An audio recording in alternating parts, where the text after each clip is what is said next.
So it is my pleasure today to introduce Dr. Shaun McCullough to as this month's P30 seminar speaker. Dr. McCullough is a PI at the US EPA in Chapel Hill with the clinical research branch. His work focuses mostly on translating inhaled exposures to different environmental toxicants from the sort of human in vitro primary cell culture side of things to the clinical side of things. He does a lot of work looking at intra-individual variability in a variety of different toxicants for TSCA. And so today he's going to be talking to all of us about his models for chemical exposures. And Dr. McCullough, please take it away. Right, thank you, Allison, and everybody that is here today.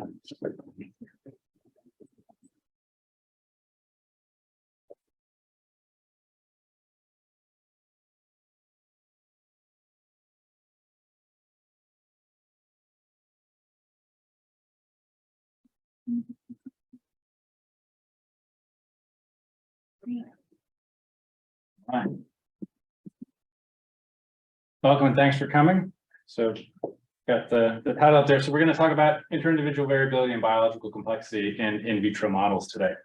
It's been, I've had a great time learning about what many of you do here and hoping to be able to integrate some of the ways that you guys think about scientific problems into the way that we think about scientific problems and to overcome some of the limitations of our in vitro systems and approaches. So since I am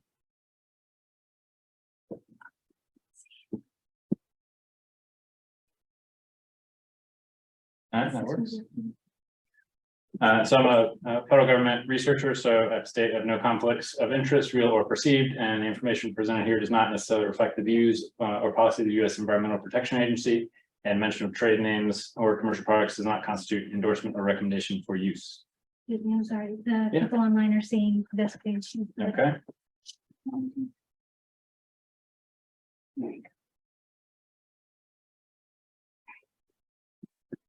All right, so we're going to do a really quick sort of setup so we can get into talking about some data. So essentially, we focus on in vitro modeling of the respiratory tract, primarily tracheobronchial respiratory tract for what we're going to talk about today. We also do some pulmonary modeling, but there aren't a lot of good primary cell systems in that, so I didn't include it in the talk today. If anybody's interested, feel free to reach out. So we are exposed to inhaled chemicals by a variety of mechanisms every day, essentially. And this is a more or less ubiquitous event worldwide. And so I've got up here on the left, the distribution of national ambient air quality standards, pollutants, exposure in which the number of people that live in counties that exceed the national ambient air quality standards. And then a little diagram from NIEHS on the other side, just showing sort of the diversity of industrial, agricultural, otherwise commercial chemical exposures that occur with regularity and general concern. So there are some critical challenges that are faced by the field of inhalation toxicology sort of writ large, not just with respect to in vitro systems. And one of the biggest ones, and this is especially true with things like industrial chemicals, but it also applies to things like air toxics on the general air pollution side of things, where we have way too many chemicals and we don't have enough data, right? And in a lot of cases, for chemical safety decision-making, chemicals that are data poor or have no data are considered, if you will, innocent until proven guilty. And so this lack of data can have a big impact on public health. And the ability to develop data on the potential health effects of these chemicals is exponentially compounded by the complexity added to just sort of the pragmatism here of assessing mixtures, repeated exposure scenarios, exposures occurring in different life stages, and the effect of susceptible and vulnerable populations on exposure outcomes. And we often think of, at least in the air pollution world, on the EPA side, the way a lot of regulations are made is with human data, whether they be epidemiology studies, panel studies, or controlled human exposure studies. But those studies are also supported by or require the support of mechanistic data. But when this is done, this is typically done with cell lines. So you have what's the diplomatic way to say, not particularly physiologically relevant systems that the experiments are done in. And most of these sort of along those same lines are done in monoculture. So they only contain, these cultures only contain one cell type. And then that sort of blends into the contributions that are required from cell systems for providing biological plausibility to population level studies to sort of get the whole frame of reference from population into in vivo into cell-based in vitro. And so this general conundrum was addressed. So the EPA approached the National Research Council 15 years ago now, and basically asked for help and said, can you guys give us a vision and a strategy for overcoming these issues in the long term? And if you haven't read Toxicity Testing in the 21st Century, it's a very detailed document on the strategy that the NRC put out for the EPA and other chemical regulatory agencies, public health agencies, to sort of advance the field of not just inhalation, but chemical toxicity testing in general. And some of the takeaways here are, as I have underlined here, to make testing quicker, less expensive, and more relevant to human exposures. Because if we, as biologists, we like to think of what's the most biologically relevant, human relevant, but at the end of the day, implementing some of these approaches to chemical safety testing also require that they be sort of practical, which means fast and cheap, or cheaper, or I should say not prohibitively expensive. But also one of the conclusions that they made in this report is that achieving this is going to require the integration of cellular and computational methods into decision-making. The downside of all that is there's not really infrastructure for that. Risk assessors are trained and experienced in using in vivo data. This is how it's been for decades. And there isn't a good data set, if you will, or infrastructure underlying the translation of an in vitro finding to an in vivo outcome. And so a little bit of that's what we're going to be dealing with today, as well as understanding how variability comes into play. And so part of developing that infrastructure for risk assessors or decision makers to implement the use of in vitro systems in decision making is that we have to create some context for them to base their decisions on.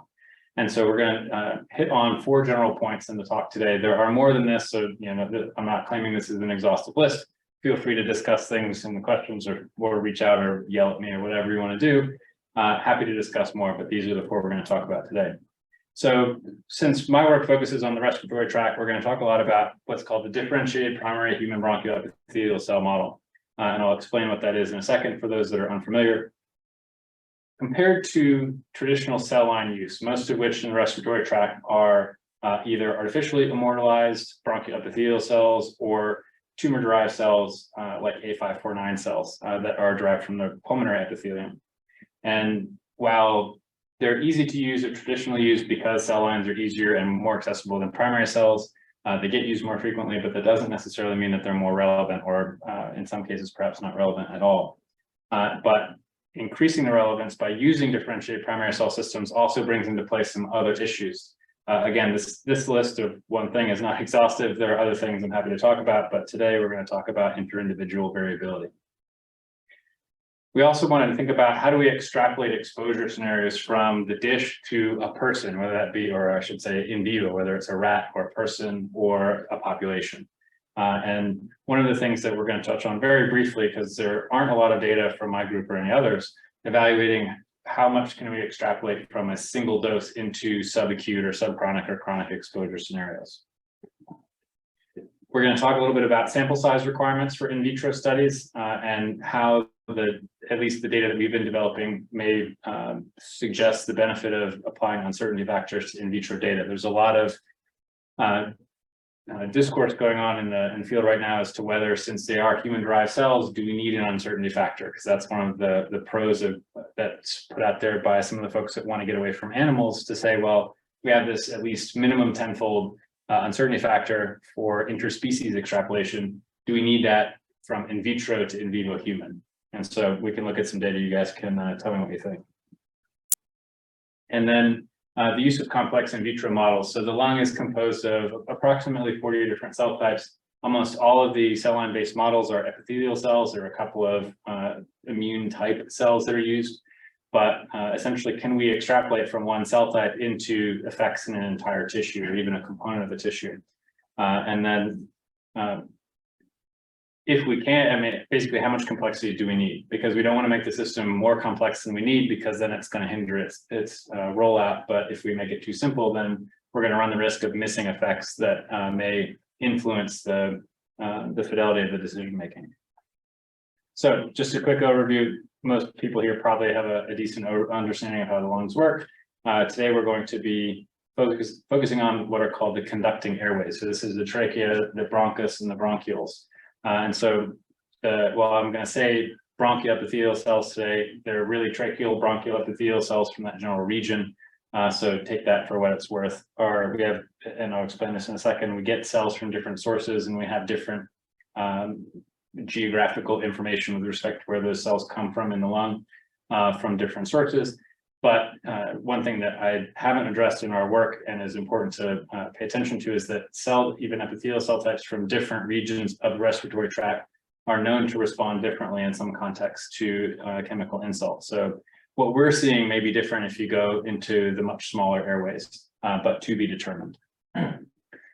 So as a quick overview of how we construct this in vitro system. So I've got two different pathways here. One, we collect cells from healthy living volunteers by bronchoscopy and brush biopsy. So this is showing a bronchoscope. We have a pulmonologist in our medical unit that goes in through the nose, goes down into the bronchial tree, has, you can see right here, a little what's called a cytology brush, which looks like a little pipe cleaner. Do brush a couple of times, depending on how many cells we need and how tolerant the volunteer is. We can collect several million cells. We can pair this with bronchoalveolar lavage as well if we want to get matched macrophages or release mediators. And this can be done to either collect cells or from just people coming in off the street to participate in a collection protocol, or it can be applied after a controlled exposure. And then those cells are expanded, they essentially go into culture and we expand them. And I'll show you what we do next. The other source of cells that we get at primary cells is to get explant tissue. So this is often lungs that are unsuitable from a decedent that are unsuitable for transplant. And unsuitable for transplant is almost invariably exceeded the time to transplant. So it's not like, oh, well, they've got fungus and a Big Mac growing in them. They just didn't make it to the hospital in time, or for some reason there was a mismatch in the timing, so they don't meet the transplant criteria. Those cells, the region of the lung is excised and then digested enzymatically, and then those cells are isolated out and characterized. Either way, we get the cells on dish and we expand them at this stage. Then we can take those expanded cells and we can plate them onto a porous membrane. This is what I've got up here is commonly referred to as a transwell insert. Let me get a laser pointer. This is a transwell insert, and they just fit in the wells of a multi-well plate. They're different size formats for different applications, and we've got them sitting in a multi-well plate here. So we plate those cells on the porous membrane, which is denoted by this little dashed line here. And the pores are big enough that macromolecules and fluid can traverse the membrane, but not the cells themselves. In this case, they're 0.4 micron pores. And so these cells then become confluent. And then we do something called airlifting them. We take the growth medium off the apical side of the cells. We change the type of medium in the basolateral compartment. And then much to the chagrin of all the trainees in the lab that work on this, you wait 24 days. And you change the medium a couple of times a week to make sure that they have fresh nutrients. And these cells differentiate into ciliated cells, goblet cells, and basal epithelial cells. And what that looks like, so this is a stained section from an actual bronchial from bronchial tissue, and what we've got pointed out here are cilia, these little finger-like guys on the top. So they're the little guys that are going to brush stuff up, which gets stuff up and out of the airway. Either you cough it out or you swallow it. Goblet cells secrete mucus, and stuff gets trapped in the mucus, and then the cilia push the mucus up the respiratory tract. And then we've got basal cells, which are kind of like the precursor cell. If you get damaged, they're going to spur the repopulation and wound repair. And I've got this cut off. We'll see the rest of this image a little bit later in the talk. And the main function of this bronchial epithelium in the respiratory tract is primarily it's a barrier, right? It's the interface between what you're breathing in or your environment and the underlying tissue and ultimately the rest of your body. And since you have the secretion of mucus and ciliary beat, you have mucociliary clearance, which again is trapping stuff, whether it be chemicals, particles, pathogens, whatever, and swooping it up. You cough it out or you cough it up and swallow it. And these cells also actively participate in controlling the initiation of the inflammatory response, whether it's in response to pathogens or sterile inflammation. And they do that by releasing pro-inflammatory cytokines such as interleukins 8, 6, TNF-alpha, interleukin 1. There are a whole bunch, and maybe we can go on and on. But and so what does it look like when we do this in vitro? So this is a stained hematoxin and eosin stain section from one of our cultures that's been differentiated. And what I would like you to appreciate here is that we've got a pretty good recapitulation of the basic architecture of the tissue. And this is one of the most important things I tell folks that train in my lab, which is you got to look at your cultures, because a lot of folks will just throw the cells in the dish, airlift them, change the medium for 24 days and do the experiment. Not all donors behave the same, and I'll show you that in a second. But, and what we're trying to get not only our lab to do, but other labs in the field is to do more to characterize your cultures before you actually use them in experiments. Because there is such, as we've noticed, and I'll show you, there's a lot of variability going on here. But at this point, I just want you to take away that we've got cilia here, we've got these basal bodies anchoring the cilia, we've got goblet cells, which secrete mucus, and we've got basal epithelial cells here. So at least as I see it, we're pretty well matched between the in vitro differentiated system and the tissue in vivo. So now let's talk about the first three of those bullets, at least the beginning of how my group got into studying inter-individual variability and all these other things. So, I want to start out, and this this metaphor may be lost on some of the younger people in the room, but so this is Keith Richards, member of the Rolling Stones, notorious for heavy drug use, alcohol, hard living. Keith Richards is still alive; he's in his late 70s now, and this is actually a quote from an interview given in a BBC article by one of the doctors that treated him at a recovery facility. And the take home here is for every Keith Richards, there are many, many more who die, right? So this, in my mind, is a perfect encapsulation for the fact that the population exhibits inter-individual variability, right? Keith can do a whole bunch of heroin and drink, any amount of liquor he wants, and he's alive, right? But if his baseline drug use would kill most people, right? And there are a lot of biological concepts at play there that we won't parse out, but understanding that variability, now if we take a step back and look at the population, and obviously our population, when we think about how do we protect public health, the public is a very diverse thing, right? There are people of all ages, sexes, genders, ethnicities, underlying disease. How do we represent that when we do chemical testing, right? When you're looking at the effect of an ambient air pollutant that covers most of the country, ozone, for example, where you have 100 million people on average year, about 100 million people in this country live in a county that exceeds the national ambient air quality standards for ozone. But when we're trying to do chemical testing for something, how do we encapsulate that where we're going to use a rodent model or a cell-based model or a computational model? How do we do that? And if we look at our little rat here, the majority of rat studies are done in isogenic or pseudo-isogenic rat strains that have been inbred, right? And the whole point is to reduce variability. Turns out it doesn't work so well at the end of the day. There's a lot of consideration of variability in rodent studies right now. There's a National Academies panel evaluating that.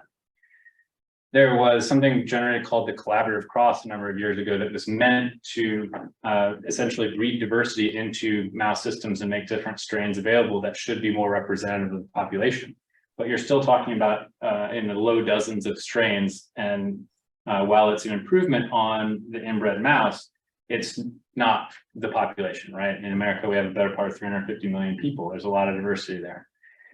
On the other side of this argument is, and to me, this makes it sort of more complicated, is how do we represent variability in a dish, right? And the traditional cell lines are, at least theoretically, isogenic. They started as being isogenic cell lines. If they're cancer cells, they're probably not isogenic anymore, but they're more or less derived, they're derived from the same person. They're genetically similar. What do we make of that? Are those cell lines sort of a mean of the variability in that tissue? I would postulate probably not, but we don't know.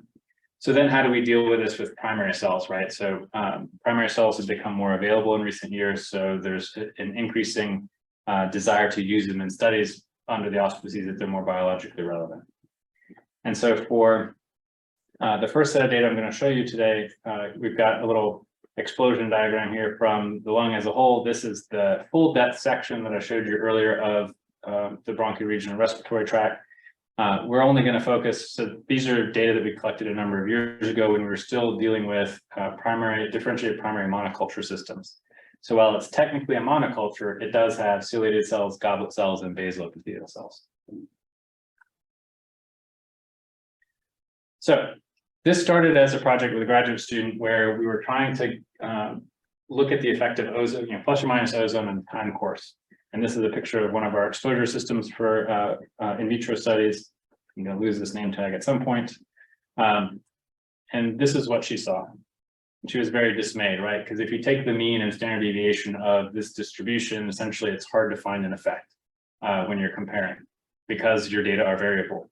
And then we stopped and thought for a minute and sort of took a different opinion or a different perspective on what this might mean and said, well, what if this is actually representative of the variability in the population and these donors? What if we think of these donors as individuals?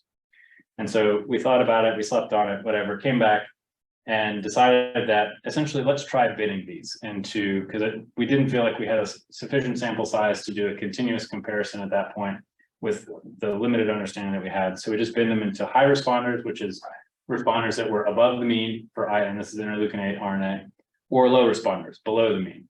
And the mean being, in this case, it's 4.2-fold induction in response to an ozone exposure.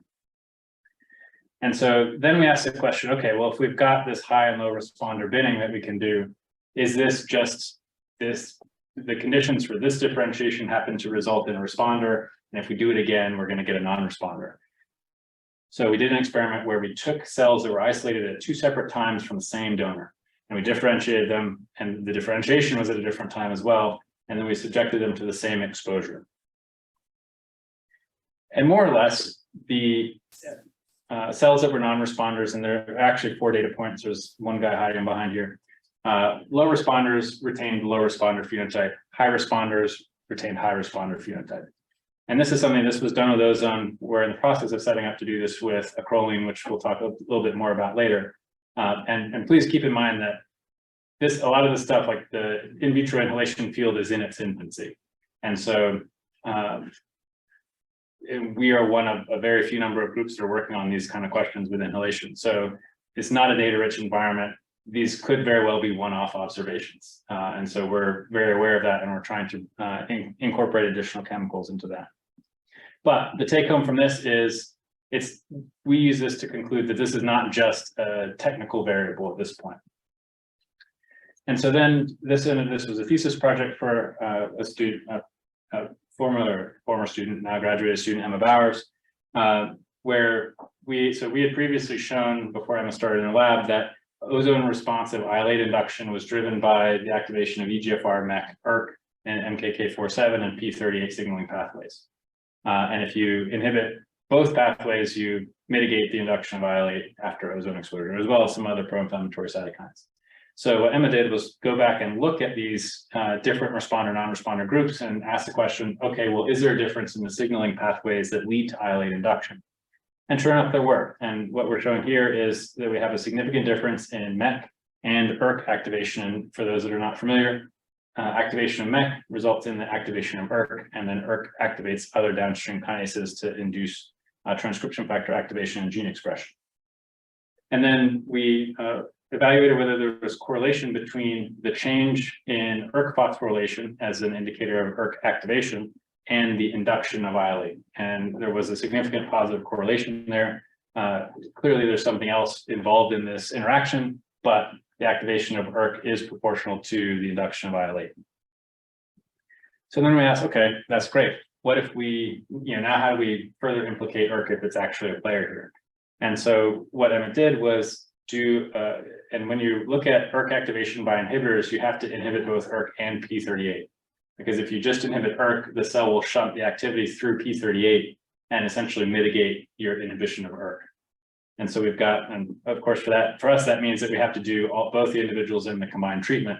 But the real take home here is this Western blot here shows the induction of downstream signaling or upstream of ERK phosphorylation, which signals downstream to risk, which is when you inhibit ERK and P38, you mitigate that induction.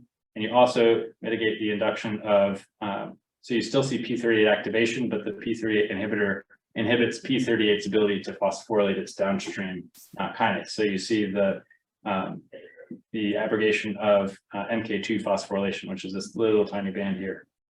And so if we look then at the induction of IL-8 RNA after ozone exposure, what we were able to see here is that while you induce IL-8 in responders, but not responders in a statistically significant manner, if you look at the induction of IL-8 after that combined inhibitor treatment, you're back down to non-responder status. So essentially, if we shut off ERK and P38, we can make responders into non-responders. And so we packaged that up and wrote that up as a story as sort of a, here's an initial observation of variability in this primary bronchial epithelial cell system, and here's a potential mechanism driving it for ozone at least, and this is likely to be different for different toxicates. So then we sort of took a step back and broadened the scope of the study, and now went into a larger donor population at a higher level, if you will. And so we did filtered air, single ozone exposure, and 4-day ozone exposure. And by 4-day, that's 2 hours per day for 4 days. And again, this is still in differentiated bronchial epithelial cells, 25 donors, 20 males, 5 females. And these are healthy non-smoking individuals these are all living donors. And the experimental format, we matched to have a 4-day harvest so that we weren't dealing with any variable by having harvesting the 1X cells on day 1 and harvesting the 4X cells on day 4. So again, what we saw, and this is, I always struggle to come up with anything better to say than, look, it's variable, but look, it's variable. And so this is what we saw, and this is again, the RNA levels of our favorite ozone responsive genes, IL-8, IL-6, hemoxygenase 1, and cyclooxygenase 2, or prostaglandin synthase, G2 synthase 2, G synthase 2. So look, it's variable. We then in this study asked the question, okay, well, what happens to the variability if we compare the 1X exposure versus the 4X exposure? And because this is something that is a phenomenon that has been identified in vivo studies, both in rodents and humans, which is called adaptation. And I want to put this disclaimer out here that we are not claiming that this is modeling adaptation as a phenomenon, because adaptation is more complicated than we can model in this system. But what we are looking at is whether we get an effect of 4X versus 1X exposures here. So the way we think about it, or perhaps just the way we discuss it, is we call it attenuation. And so we induce these genes after single exposure as a population. And then in all cases of the genes we looked at, repeated exposure attenuated that induction. However, that attenuation varies based on the individual. And essentially, if you boil it down, what you can take away from this is that 4X and 1X are not the same. And that the higher that you respond, the more your 1X response is, the more likely you are and the greater your attenuation is, which is kind of it makes sense, right? Because if you go way up, you have more room to come down. And not every donor attenuates significantly. So the statistics on the top are based on the group. And then if we look at if we do statistics on the individuals, it's not every individual has a significant attenuation of gene induction. So then we started, thankfully, one nice thing at the EPA is we work very closely with risk assessors, or we can work very closely with risk assessors. So we engaged some risk assessors and talked to them about, well, what does this mean for you guys? Because at the end of the day, we can put all the data out in the world, but if it doesn't make sense to a risk assessor, they're not going to use it. And so then we started discussing uncertainty factors. And so just to clarify the terminology, I left intrahuman here because that's the technical term. What that really means is inter-individual variability. But when it's expressed as within the human species, it's intrahuman. So after this, it will be inter-individual. So this is commonly referred to as UF sub H, which is broken up into a toxicokinetic component and a toxicodynamic component. And because this is how math works, that happens to be a tenfold. If you multiply TK versus TD, it's tenfold. Nice, funny how nature always likes round numbers. But if you break that down, so each factor is essentially a square root of 10 or 3.16 fold. So now if we look at the fold difference between within the range of induction for our target genes, and this is with 1X expression or 1X exposure, you can see that our what is effectively our TD uncertainty factor is a lot higher in some cases than 3.16 fold. And then this study wasn't particularly well powered to do a power calculation, but we did one anyway because that's what the reviewers wanted. Big surprise where we all do what our reviewers want, generally speaking. And this is where it came out, and this is something that perhaps upset a lot of people in the field that like to do. So the field right now is at the status of doing an NF3, maybe an NF5 in some cases. Clearly, we're above that, especially for the 1X, since the majority of in vitro usage. Let me take that a step back. The use of primary cell in vitro systems for inhalation decision-making has one documented example. That example used 5 donors. So when we think of this in the context of what these numbers may mean, obviously there's some stuff to think about here. This is by no means a definitive study, right? And these are numbers calculated based off changes in gene expression. There's qPCR data. Going downstream to the isolate protein, for example, numbers may look very different. So just to take a quick checkpoint before we pivot to some of the more complex model stuff. We feel pretty confident that our differentiated primary bronchoepithelial cell cultures recapitulate key features of the in vivo tissue. Hopefully you all agree with that. We do observe inter-individual variability in some of our favorite ozone responsive genes, and it does seem to be reproducible in donors over time. And that's also, I didn't mention back there, but that's also consistent with when you bring individuals in for controlled studies. If you respond on your first study and you come back a few months later for a second study, you typically respond then too. So that observation in vitro also aligns nicely with what we see in vivo in human studies. And then the variability that we do observe appears to exceed the default uncertainty factors. And at least, again, this is not saying that those uncertainty factors are wrong. It's just saying that maybe we have some stuff to think about there, and we certainly need more data. And some of the limitations of what we've discussed to date, these are epithelial-only cultures, limited number of endpoints. Again, it's mostly gene expression. And then we were only using ozone, or we've only used ozone to date in what we've talked about so far today. So now let's work on increasing the complexity, right? Because as I said, the lung has at least 40 cell types in it. Thinking that we can model all of that in one type of epithelial cell, perhaps needs to be questioned. And so what we did is we took this traditional approach, which is what we've been using for the data until right now. So this is looking at the direct effects of exposure and integrated what are essentially the bronchoepithelial stroma, which is largely composed of lung fibroblasts. It's all these light pink guys here. And actually the lung is up to 75% fibroblast by mass. So fibroblasts, many people think of fibroblasts as these inert structural cells. They really, I think, just need a better publicist because there's a lot going on, as I'll show you here, but everybody focuses on the epithelial cells. And what we generated a term that we call trans-epithelial effects to look at the effects of exposing the epithelial cells and looking at the effects in cells that exist beneath the epithelial cells. So this is just an illustration of the model that we used for this. This we call it, because in my lab I like to make catchy names for stuff because I think it makes it easier for people to take it up. Maybe it doesn't, you guys can tell me. So this is a trans-epithelial exposure model of the team. And we've got the bronchoepithelial cells and then the bronchial stroma represented by lung fibroblasts. This is the model that we use now. The original model, which we were very pleased to have published as the cover issue of Toxicology about 1.5 years ago, deals with, has a cell line, actually a bronchoepithelial cell line and a fibroblast cell line. And it was the first iteration, which we've since evolved into donor matched primary cells. And we'll talk about that in a second. So one of the first experiments we did when we constructed this model is we generated a lentiviral construct that expressed 2 fluorescent biosensors. One to evaluate the accumulation of intracellular hydrogen peroxide, or its hyper-red, and then ROGFP2 in this case, which is a green fluorescent protein that has spectral dynamics that change when it gets oxidized. Essentially, it performs as a surrogate for glutathione oxidation. And we transduced our fibroblasts, as shown in the red box here, and then we exposed the epithelial cells to diesel exhaust particulates and monitored the fibroblasts in real time.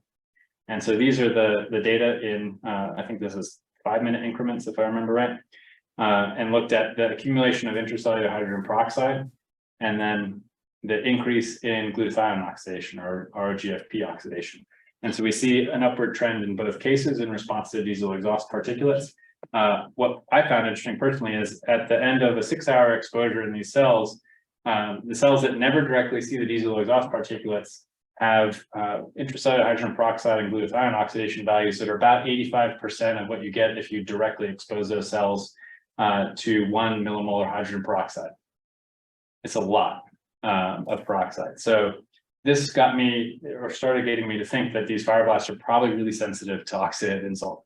And we kind of see that borne out when we do the experiments I'm going to show you in just a second. So this is just an overall gist of the experimental design. We plated in this case, 16 HBE cells, again, epithelial cell line. We plated them so they would be confluent the next day. We plated the fibroblasts so they would be confluent the next day, then combine them into the co-culture system, let them get to know each other for 24 hours, and then we do our exposure. And we did the exposure in a time course from 2 to 24 hours. And then we can take the system apart and we can analyze the cells separately. And so what we saw, and since the work is published, I'm only presenting a fraction of the results here. Feel free to look it up or ask me and I'll talk about it more. But one of the things that we did see in the epithelial cells shown here is in response to direct exposure to diesel exhaust particulates, which are a model oxidant particle, we see the activation or stabilization of NRF2, which is a master regulatory transcription factor for the oxidative stress response. Similarly, we saw, and surprisingly to me at least, with faster kinetics in the fibroblasts, we also see the activation of NRF2. When we do densitometry on these, we can see that the fold change of NRF2 activation is much greater in the fibroblasts than it is in the epithelial cells, even though these fibroblasts are removed from the depth by an intact epithelial barrier, a volume of medium, and 900 microns of distance. So I'm still amazed by the way this works. So we looked at some gene expression. I'll save you that data or those data, because ultimately what we care about is the protein. Here's protein data. And I've got the little compartment shown up top. And we see that we get a pretty remarkable increase in hemoxygenase 1 protein, especially in the fibroblasts. We see the activation or the accumulation of NQO1. And then I like to highlight this COX-2 PTGS2 here, that COX-2 is often evaluated in epithelial cells and in vitro systems, but when we put them in a co-culture, we don't see any COX-2 protein induction. This holds true with other pollutants as well. Not sure what to tell you about that other than the observation. We haven't dug into that. But we do see a pretty substantial increase in COX-2 protein in the fibroblasts. So then we ask the question with the system, well, what happens if we selectively treat the fibroblasts with an antioxidant? In this case, we use N-acetylcysteine. And ultimately to ask the question, does the redoxy of the fibroblasts influence the response of the epithelial cells to an oxidative insult?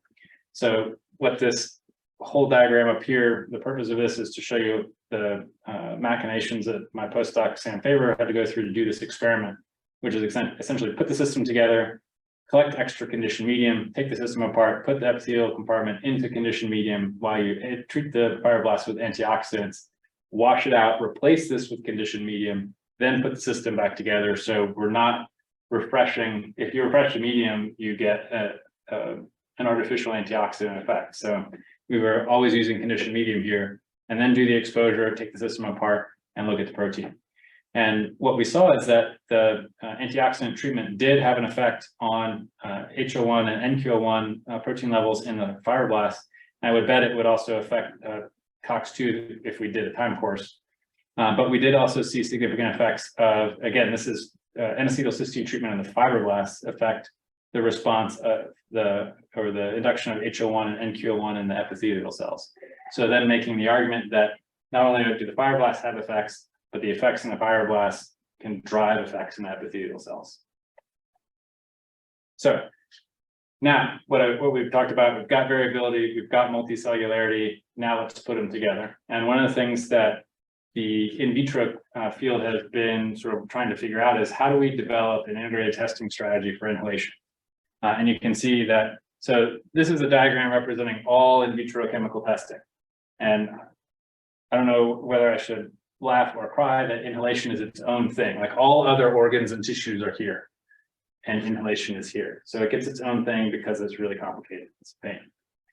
And essentially, one of the questions is, do we do something like high throughput transcriptomics, or do we do an assay battery or some combination? Like, how do we approach testing chemicals? Do we take physical chemical properties and use that to inform the potential perturbation of an adverse outcome pathway and direct our assays there? Or do we just throw everything at the wall and see if anything sticks? I don't make those decisions. If one were to ask me my personal opinion, it's do the assay battery. And because I'm a researcher, that's what we did. But one of the things that's important to keep in mind is when you develop an assay battery or an assay for application like this in general, you need to make sure that you're benchmarking your assays in actual in vivo physiology. So you can't be asking the system to tell you things that aren't relevant to what that tissue does in vivo. You know, for example, you're not going to derive an LD50 from a cell-based bronchial epithelial model, right? So the assays that we're going to use, I'll go through those really quickly in a second, are all directed at things that we can measure with either the same or very analogous assays from in vivo studies. All right, so for this, we're going to use acrolein, which is a reactive gas. It's present. It's essentially ubiquitous as well. It's a combustion byproduct. We've got vehicle emissions, we've got cigarette smoke, we've got wildfires, and because I'm from North Carolina, we have funnel cakes and fried Fruit Loops wrapped in pancakes, I think it is, with icing on top. We just got done with like county and state fair season, so there's a lot of this going on. And acrolein is essentially when you cook with oil, acrolein gets released. It can be that acrid smell if you start burning stuff with oil.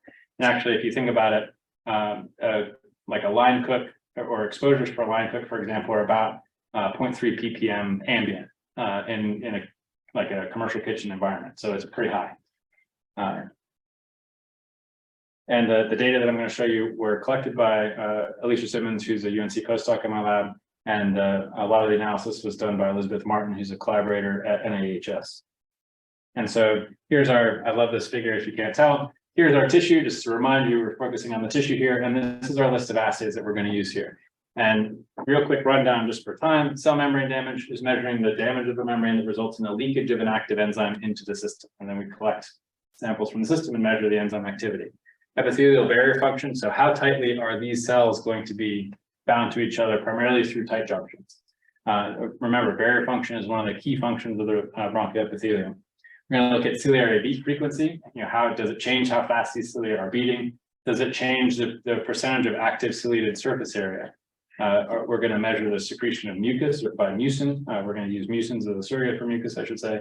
We're going to look at pro-inflammatory cytokine secretion. Just to be thorough, we looked at the apical side and the basal side, and I spent a whole ton of money on ELISAs for apical washes that turned nothing out. But that's all right, that's science for you, right? We also looked at the release of growth factors as an indicator of tissue repair. And then we collected samples for RNA sequencing and other samples, whole cell extracts to look at proteins later on, should we want to. Here's a quick overview of the experiment. So we plate the primary epithelial cells, let them differentiate. A couple of days before they're mature, we plate donor match primary fibroblasts at confluence, let them get confluent, we put them together. We don't co-culture them through, we've tried to do this, we're trying to figure out a way to do it. If you co-culture them for the whole 24 days, the fibroblasts form a tissue that detaches from the substrate, which obviously is variability. Anecdotally, we've noticed that fibroblasts derived from female donors are more likely to detach than male fibroblasts. I'm not sure what to tell you about that other than we saw it. We do the exposure, and then so this is how where we're measuring these different phenotypic markers. And then at the end of the day, we take those systems, we split them apart, and we collect RNA and protein from both the epithelial cells and the fibroblasts. So just at baseline, these are cultured just sections, stain sections at baseline before any exposure. So do we have variability? I mean, do we need to go farther than this, right? Yes, and the real quick, you know, the nickel version is look at this donor 48M. These are almost all goblet cells. Strangely, they don't make any more mucus than the other donors on average, but there's also a difference in cilia distribution, clearly different from some of these other donors that have, in some cases, a relatively well-structured epithelium, in some cases, not so much. And then you've got a very thin epithelium here. So we're collecting all these endpoints at baseline because one thing that doesn't exist is a way to define an effect. Is an effect a statistically significant difference? Is it a 5% change on a continuous variable? Is it some level of deviation from the baseline? And what I'm trying to work with some of our stakeholders to do is collect enough data to establish as the equivalent of normal lab values for these studies or for these cultures, so we can not only use that for quality control, but also use it to develop a strategy to define an effect in a little bit more defensible way. So here are the data for the effect of our dose response, and in this case, we're using acrolein. We're comparing everything to an incubator control. So the 0.0 is the filtered air control. You do 0.6, 1, 2, and 4 ppm. These are all 2-hour acute exposures, harvested either 4 hours or 24 hours post, depending on the endpoint. So if I were to publish this or present these data, not thinking about variability, this is how I would show you, right? This is the mean plus or minus. I knew I would lose it at some point. Now I'm going to step on it. Plus or minus standard deviation. We can apply some statistical tests to this. That's great. This is what the actual individual donor data look like. So we have several donors in here that don't respond at all, and some that are completely. So this is, we call it membrane permeability because that's what it is. It's commonly referred to as viability. So if this were interpreted, this would essentially be telling you most of your cells are dead. And so one of the other, and we'll just run through the assays real quick and then we'll sort of interpret them a little bit. So this is just an illustration of how we perform trans-epithelial electrical resistance. This is something called an endome chamber. And we're essentially just measuring the ability or how much of an electrical resistance is posed to a current passing from this electrode to an electrode here by the cell barrier. And so it's a surrogate for how tightly those cells are bound to each other. And so here are the tier data. I broke out the 4 hours. We got 4 and 24, which is what's shown in the 2-color diagram here. They more or less tell us the same story. So I save you having an extra graph to look at. But again, we've got a good bit of variability here, but at the end of the day, most everybody sort of goes into the tank.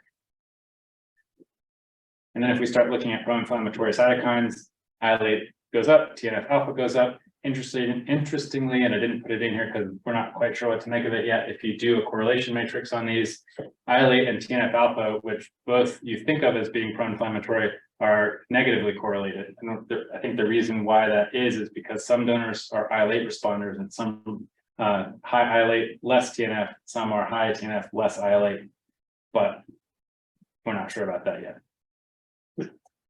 And then VEGF as an indicator of attempts at tissue repair. And again, this is especially cytokine data that go all over the map, right? So if we want to evaluate, first question is, does this line up with what we see in vitro? So one of the reasons we use acrolein is it's in vivo data rich, both more in rodents, a little bit in humans. And so what did we observe in vitro? We've got increased membrane permeability, decreased tear, and what's not quantified here, but observed was actual sloughing of the epithelial layer off of the insert in a couple of cases. And so these are actually very consistent with overt tissue damage that's done in in vivo studies in the bronchial tract.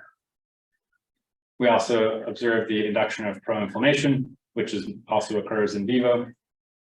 And then you have tissue injury and wound healing, which is represented in vitro by growth factor release. So at least qualitatively, we've got pretty good alignment between what we're seeing in this complex tissue model in vitro and what's seen in the tissue in vivo. And I think part of that is because we asked the right questions. We stayed in what we would call the applicability domain of this in vitro system and only asked questions of it that would be relevant to the in vivo tissue. So great question here. This is 14 donor study. What would have happened if we only had 3 donors out of this pool? So the way we address this, and this is probably relatively crude to this very smart and sophisticated room of people thinking about numbers and statistics and computational stuff. I'm a basic biologist, so forgive me. But we essentially just randomly sampled 3, 4, 5, 6, however many donors 1,000 times. I know that's more than permutations than you can actually have, but we represent it as a percentage, so it doesn't matter. What percentage of the time, in cases where the 14 donor effect is statistically significant, does your smaller sample size get you statistical significance? And that's what I'm going to show you here. So, and the vertical dotted lines are the smallest number of donors that gave you the right answer in terms of statistical significance 90% of the time or more. So think about this in the context of an N of 3 or an N of 5 study, right? So if you use an N of 3, you're only going to get a statistically significant effect 10% of the time, where if you use a larger population, it's a significant effect. So, and again, this is not an overly sophisticated method. We're working with some computational modeling people to make this a little bit more sophisticated. But, you know, for this to me is a little bit more relevant way to address whether the study is sufficiently powered, how many donors do we need? Because I don't think we have sufficient power to do a post hoc power calculation. And we also get some different curve shapes and different response profiles that end up giving us results that were a little bit unexpected and we're still trying to interpret. I forgot to preface all this, but this analysis is very active right now. So I can't get up here and give you definitive whatever about how the study turned out, but I think it's interesting. I wanted to present the data and sort of hopefully get some people rubbing some brain cells together. I'd be interested in any thoughts that you guys have. And so similar to the last study, we've got a lot greater than 3.16 fold difference between our lowest and highest responders in a lot of these, or in everything here. All right, so real quick, let's run through. So like I said, we sent some samples away for RNA sequencing. We have epithelial cells, fibroblasts from donors at all doses. After quality control, I think we got about 10 donors for each.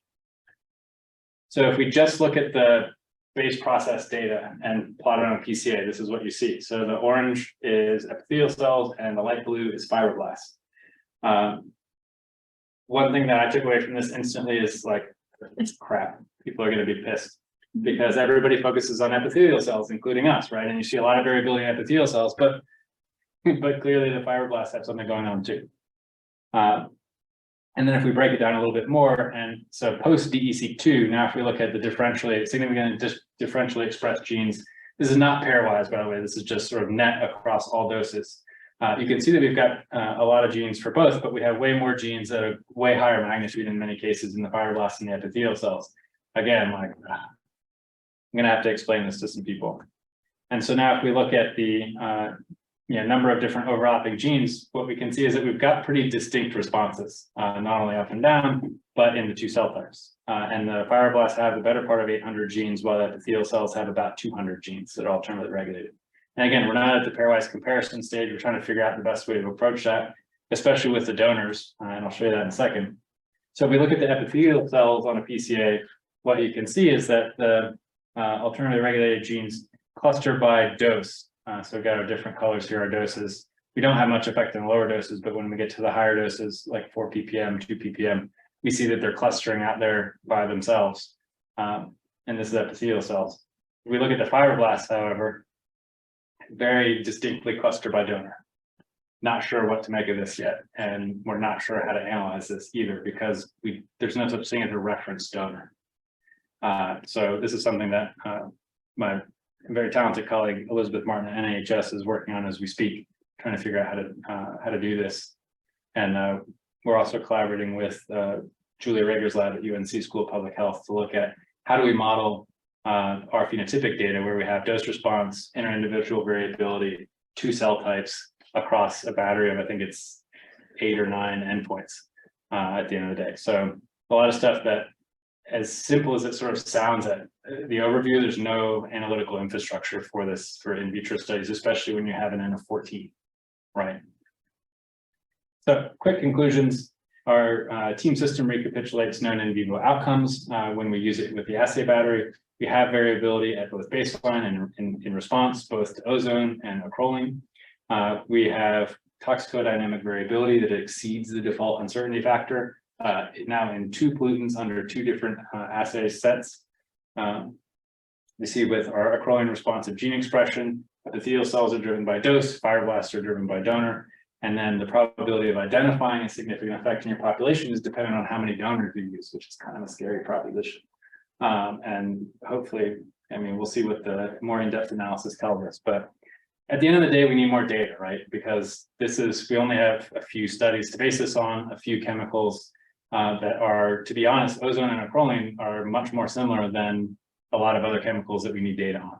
So, we needed to establish the baseline values I was talking about to get sort of a quality control, a range of quality control metrics, as well as a data-driven way to identify an effect. We need to understand the way that these primary cell systems respond to exposure, which is a pain because a 14 donor in vitro study is gigantic. But for most studies, the studies that you guys probably think about, this is, like tiny, tiny, tiny. But when each of these studies takes 6+ weeks to generate your culture, and this is just for a single exposure, right? Now I have a poor postdoc who's about to do 28-day exposures every day. So, I mean, when you get into more complicated real world exposure scenarios, it just gets more and more complicated, more and more resources. And if this is done commercially, if you buy these cultures, each well, if you have a good contract, is $150. When we do it homegrown, it's about $10. But I mean, the cost quickly goes through the roof. And just to give an example for the RNA sequencing for this, it was 168 samples.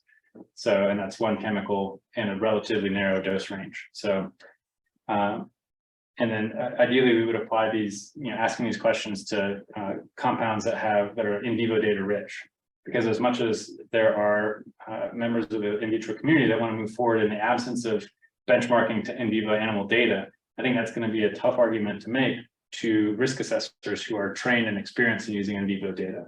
I think, we just have to address the question and see what it says, and we can go from there. Again, personal experience and personal opinion. So anyway, we still have some conceptual things to consider. We have a lot to do before this, though. So anyway, want to acknowledge people that did the work. Alicia Simmons is a postdoc in the lab, supported by Olivia Rice and Emily Ungst. Nicole McNabb did a lot of our initial co-culture setup. Samantha Faber did the depth study that was published in Toxicology. Emma Bowers, who is a now graduate, did the ozone individual ozone study with support by David Morgan. And then you can see funding sources and then other people that I like to bounce ideas off of and usually tell me I'm crazy. And if you have any questions, we should have few minutes now, or feel free to reach out. I'm happy to talk, and hopefully you guys have some insight that's above my head. So thank you.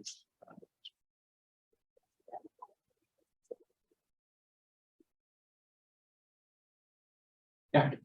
First of all, I really appreciate seeing the work that you've done to kind of develop an in vitro system that approximates physiology a little bit better than the traditional falling back on cell lines. I really appreciate seeing that. Thank you. I did have a question about the inter-individual variability that you see. Are you also thinking about what's driving that variability, and like if there's like genetic variants or other root causes that you think are explaining that? So we do think about it. This is not going to be a gratifying answer. Our deliverable schedule is focused on application. And so I try to squeeze in mechanistic work when we can. And when there's a pretty clear path to ask, do we see differences in NRF2 activation, or we often genotype our donors for GSTM1 insufficiency because it between 40 and 60% of population. So when you're talking about an N of 25, you might get enough, at least more than 10 of each. But once you get into alleles that are far less frequent, which is most alleles, right, it becomes really hard to specifically evaluate a lot of genetic polymorphisms. I do know some investigators that are looking at those in studies that are proposed to have several hundred donors that are just getting started right now. So I think it'll be really interesting to see what comes out of that, because I'm sure that there are genetically driven contributors to variability. How are there not? One of the other questions that I think of, and maybe I just think of everything that could possibly go wrong in doing this experiment, is our system complex enough to capture it? And are we getting, is there a polymorphism that has more of an effect in neutrophils that aren't captured in our system, for example? And I would hate to go say like, no, this doesn't play a role in variability, and we just didn't do the experiment the right way. But we do think of the things that drive it. We just don't, at the moment, have the bandwidth to go beyond like what Emma Bowers did to look at the MAP kinases.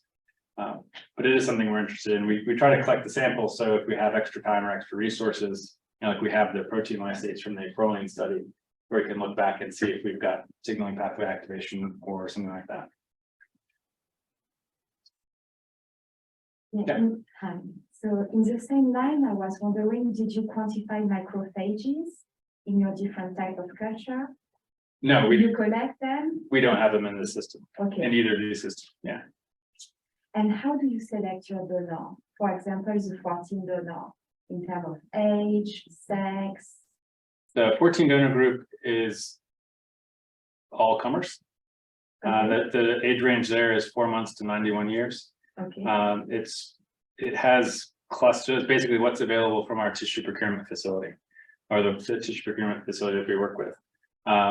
that particular group. And what I didn't point out is the organization of and it's too late now, but it's youngest to oldest. There are clusters of that group in the 11 to 16 age group, like 30 to 56, I think. And then we've got 1 4-month-old, 1 91-year-old, and then I think everything else is in those other clusters. So it's basically what's available. And with the data I presented in the first half of the talk, those are young, healthy donors, it's at least less than 5 cumulative pack years. I think it's less than 1 pack year cumulative smoking history. The protocol is 18 to 99 years old, but in reality, it's probably an average age. I guess that's the average age of 29. So it's mostly, young graduate students, postdocs, that sort of thing that end up responding to our study recruitment. So, and we've been trying to, we didn't do it in the original study, just because we sort of randomly selected donors, and it was honestly an oversight on our part to sex balance the study. But we are in studies moving forward, including the 14 donor study. Originally, it was going to be closer to sex balance than it is now. It's 9 males, 5 females, but we had 2 female donors crap out on us, for lack of a better technical term. And once we got to 14 donors, the prospect of going back and trying to increase the N, we were trying to meet some deadlines for deliverables, and 14 donors is huge anyway. So stuff moving forward, we're doing our best to ensure, based on availability, can we represent, at least do sex match. And our goal is to have at least 10 males, 10 females when we're going to do these bigger studies. Mostly because that's sort of the round number that we've been told. We don't, like I said, how do we power these studies? I couldn't tell you, because we can do the power calculations, but our sample sizes are so small that I don't know if it's the right number, but 20 is a lot more than most studies. So it seems like a step in the right direction. Thank you. Yeah, it's a really nice talk. I like the way you're thinking about these questions. I'm wondering, do you have any possibility of looking at exposures that are have been identified as safe, kind of a control in that sense, to see how these models would respond to exposure to something that's not supposed to be that harmful? Yes, so we can do that. It's something that we're getting ready to do probably next year with ozone. Just not specifically for that purpose, but we will include doses that are below the current national ambient air quality standard for ambient levels. The qualifier that I would put on that is that's just ambient level in a chamber, like for our exposures. What we don't have is a good data set to evaluate deposition. So even if we put the tray of cells in there and it's 50 ppb or something like that, or whatever concentration, how much of that is getting to the cells? We're trying to work with our engineering team to do like heavy labeled ozone. So with the ozone exposure, we generate the ozone from oxygen. It's a electrostatic discharge plus oxygen equals ozone. So if we use O18 oxygen into the system, we get O18 ozone, and so then it's going to deposit on the cell, and we can look at. It's been done before with dry weight, which is better than nothing but not great. And so we're trying to get a collaboration in place where we can do like mass spec, something a little bit more quantitative, to evaluate ambient versus deposited ozone. We can sort of do it without the cells using a colorimetric dye, but it's iffy. So it's a great question, and it's a politically fraught study too. But at the end of the day, I think even though it would probably make some people uncomfortable, the real answer is it doesn't mean it undermines any existing decisions that have been made, because it's an in vitro system. It's very different from what you would see in a controlled human study, for example, where even regardless of what the deposition efficiency is, if you put a person in a controlled exposure environment at whatever exposure and they have effects, that's equivalent to ambient. The deposition is going to be equivalent to ambient levels. But in vitro, we just don't know.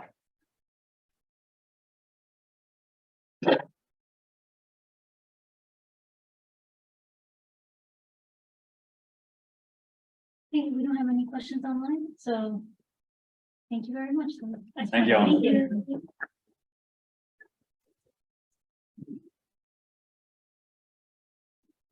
I-